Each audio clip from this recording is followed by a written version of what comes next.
प्यारे बच्चों, सुप्रभात।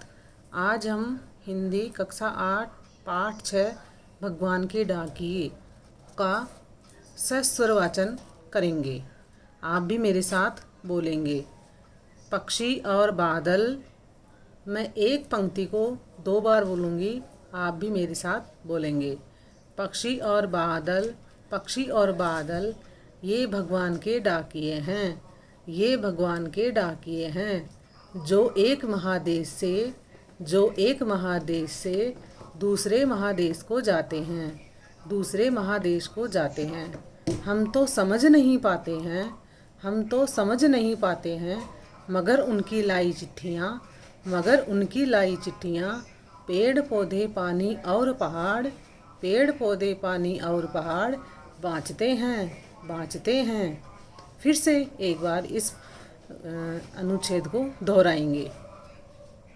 पक्षी और बादल ये भगवान के डाकिए हैं, जो एक महादेश से दूसरे महादेश को जाते हैं। हम तो समझ नहीं पाते हैं, मगर उनकी लाई चिट्ठियाँ, पेड़ पौधे पानी और पहाड़ बाँचते हैं। हम तो केवल यह आंकते हैं कि एक देश की धरती दूसरे देश को सुगंध भेजती है, और वह सौरभ हवा में तैरते हुए पक्षियों की पाँखों पर तिरता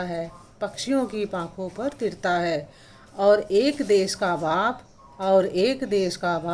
दूसरे देश